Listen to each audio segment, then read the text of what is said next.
は F トイズの食玩で72分の1スケールフルアクション水星12型の仮組みレビューを行います。またちょっと変わり種ね。直眼でフルアクションって普通のプラモとはだいぶ方向性が違うわね。そうなのだ。今回は組んで終わりじゃなくて動かして楽しめるっていうのがポイントなのだ。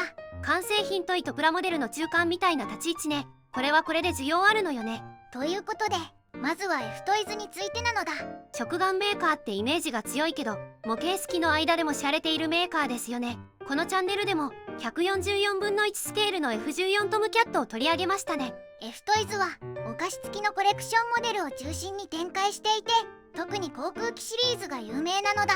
144分の1の航空機シリーズとかスーパーやコンビニでよく見かけるやつね。そうそう、144分の1スケールは完成品よりだけど今回の72分の1シリーズは組み立て要素がしっかりあってさらに稼働もあるもう一段プラモデルよりの内容なのだ。直眼の中でもちょっと上級者向けって感じね。当時は価格も手頃で気軽にコレクションできるのも魅力だったんだけど最近は展開が止まっているのが少し残念なのだ。今回のフルアクションっていうのがポイントよね。そうなのだ。このシリーズはとにかく動くことに重点が置かれているのだ。具体的にはどの辺が動くの？飛脚の出し入れ、フラッグ、エルロン、ラダー、エレベーター、さらにキャノピー開閉に爆弾層の開閉まで再現されているのだ。ほぼ全部じゃないの。しかも72分の1スケールでエンジン内部まで再現されているのだ。このサイズでここまで詰め込んでくるのはかなり攻めている内容なのだ。普通のプラモは稼働させない前提でディテールを出すから設計思想が全く違うわけね。その分パーツ構成が複雑だったり合わせに癖があったりするのも特徴なのだ。なるほど、遊びと引き換えに多少の癖はあるってことね。接着剤不要のスナックキットなんだけどダボがきつかったりして組みにくい部分もあるのは事実なのだ。ちなみにこのシリーズってどんなラインナップだったの？冷戦21型、水星12型、FW190A、一式戦2型、スピットファイアマーク9、F86 ブルーインパルスが展開されているのだ。人気どころをしっかり抑えてるラインナップね。ただ今はほとんど流通していないのが残念なところなのだ。それにしてもこの水星見覚えある気がするのよね。それもそのはずでこの金型はプラッツから荒野の寿飛行隊仕様としても販売されているのだ。マーキング違いってこと？基本設計は同じなのだ。ただし F トイズ版は塗装済み、プラッツ版は未塗装キットという違いがあるのだ。つまり手軽に完成させたいなら F トイズ、しっかり塗りたいならプラッツって感じね。そういう住み分けなのだ。ただプラッツ版はアニメ作品のマーキングなので純粋なスケールモデルとは少し方向性が違うのだ。72分の1の水星ってそもそもキット化が少ない機体よね。そうなのだ。国内メーカーだとまず LS があるんだけど実際は75分の1スケールなんですよね。そうそう、途中で全長が調整されて72分の1相当になっていると言われているのだ。このキットは現在マイクロエースからも販売されているのだ。ただと不死身もありますね。このチャンネルでも取り上げましたね。そうなのだ。国内メーカーだと大きくはその辺りになるのだ。海外だと AZ モデルからも発売されていて2012年と比較的新しいキットなのだ。じゃあ最後に実機の話も軽く触れておきましょうか。水星は日本海軍の艦上爆撃機で救急式艦上爆撃機の後継機にあたるのだ。日本機にしては機種が細長くてちょっと雰囲気違うのよね。最大の特徴は液冷エンジンを搭載している点なのだ。ドイツの DB601 を元にしたエンジンを採用しているのだ。確かにシルエットが独特ね。運用面ではトラブルも多かったけど新型急降下爆撃機として運用されることになるのだ。見た目のスマートさもあって模型人気は高い機体よね。ということで今回はこのフルアクション水星12型をしっかりチェックしていくのだ。直眼とは思えない出来なのかそれとも癖が強いのかそのあたりも含めて見ていきましょう。まずはパッケージ内容を確認するのだ。お願いします。パッケージイラストは水星12型の完成写真となるのだ。各稼働箇所が強調されて紹介されていますね。では中身を開けていくのだ。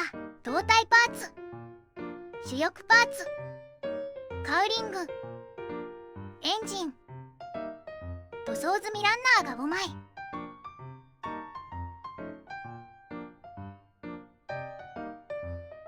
透明パーツが4パーツ、デカールが2枚、組み立て説明書、塗装図が入っているのだ。マーキングは3種類となるんだけど、食玩ということでその中の一つが入っているのだ。第6号3海軍航空隊所属機、第501海軍航空隊所属機、横須賀海軍航空隊所属機となる。今回は横須賀海軍航空隊所属機が入っていたのだ。なるほどね。部品点数は全部で74点なのだ。72分の1スケールで稼働するキットということで部品数はかなりありますね。では F トイズの72分の1スケール水星12型の仮組みを始めるのだ。最初に操縦席なのだ。ふむふむ。操縦席は全部で15パーツ。操縦席床にケーキパネルと機銃、座席、後部座席、背部隔壁、照準器、操縦桿となる。食玩とはいえ結構なボリュームですね。そうなのだ。パイロットはついていませんね。キャノピーも開けられる仕様なので、操縦席内部を見せる感じでの展示でも大丈夫なのだ。次はエンジンですね。72分の1スケールだと省略されやすい液冷エンジンだけど、このキットにはしっかりと入っているのだ。しかも塗装済みですからね。エンジンは全部で9パーツとなるのだ。左右分割されたエンジン本体をプロペラ軸を挟んで組み立てる。エンジン架や下級機などを取り付けて完成なのだ。次はプロペラとスピナーかしら。プロペラとスピナーを合わせて全部で2パーツ構成となるのだ。ここはシンプルな作りですね。そうなのだ。次はカウリングかしら。カウリングは全部で2パーツ構成となる。カウリング本体にエアインテークコーをつけて終了なのだ。いつもだとここで終了ですね。このキットは稼働するので、胴体組み立て時に組み込む部分があるので、そちらの組み立てもしておくのだ。まずは試着ね。試着は左右それぞれで3パーツ構成となる。試着とタイヤ、カバーの構成ね。次は爆弾となるのだ。爆弾層に格納する爆弾ね。爆弾は全部で3パーツ構成となるのだ。出来上がりはこんな感じなのだ。最後は胴体に挟み込む各パーツの切り出しですね。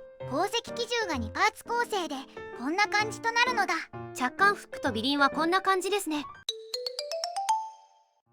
次は主翼、水平尾翼、胴体なのだ。いわゆるしの字ですね。最初に胴体の組み立てとなる。ふむふむ。胴体は左右分割の2パーツ構成。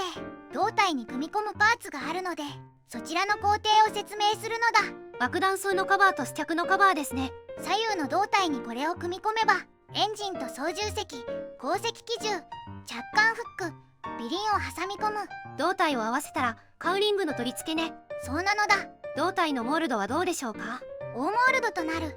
塗装済みながらモールドはくっきりとしているのだ。主翼はどうでしょうか。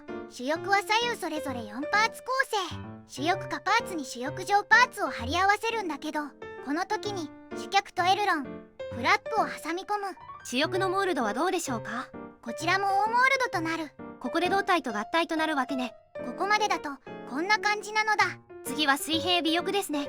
水平尾翼は左右それぞれ3パーツずつ。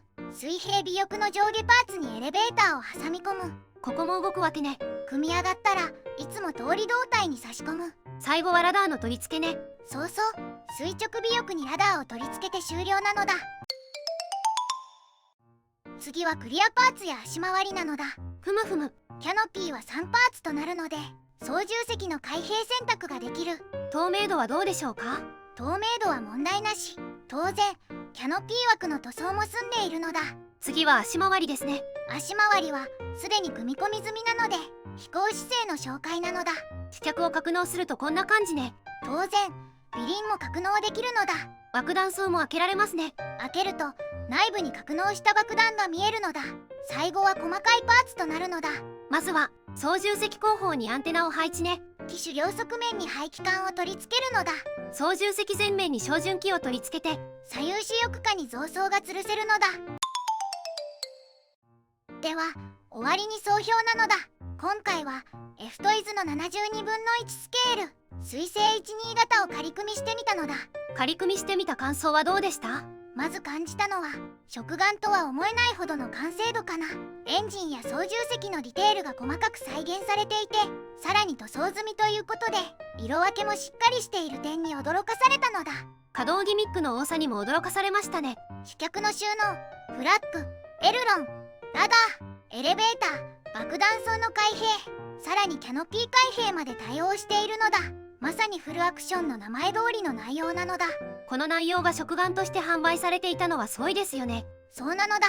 ただプラモデル視点で見てしまうと気になる部分もあるのだ。例えばまず合わせ目かな。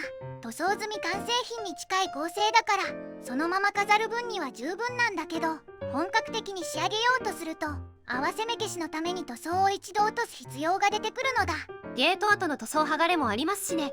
そこは部分塗装である程度リタッチできるんだけど、合わせ目処理は少し大掛かりになるかなと思ったのだ。しっかり作り込みたい人はプラッツ版など通常のキットから入った方がやりやすそうですね。そうなのだ。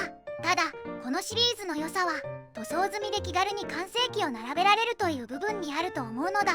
飛行機模型って塗装が大きなハードルですからね。そうそう、塗装という高い壁を越えずに完成状態まで持っていけるのは大きな魅力なのだ。でも組み立て自体は少し癖がありましたね。そこなのだ。スナックキットとしてはダボがかなりきつめではめ込みに力が必要な部分が多かったのだ。無理にはめるとパーツが変色したり割れたりしますからね。そうなのだ。結局接着した方が楽そうな箇所も結構あったのだ。説明書でも必要に応じて接着剤の使用を推奨しているくらいだからね。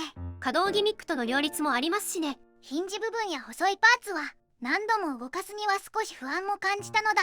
だから実際には動かして遊ぶというより好きな状態で固定展示する方が向いているのかなと思ったのだ。なるほどね。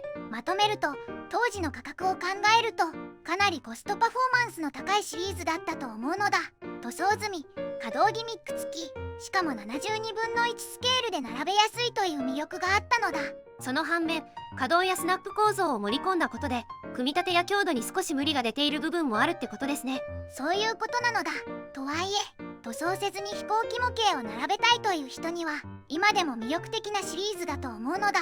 個人的にはまたこういうシリーズが復活してほしいなとも感じたのだ。ではでは動画を最後までご視聴していただきありがとうございますなのだ。チャンネル登録と高評価をお願いしますなのだ。次回以降も飛行機プラモデルのレビューを続けていくのだ。ではバイバイ。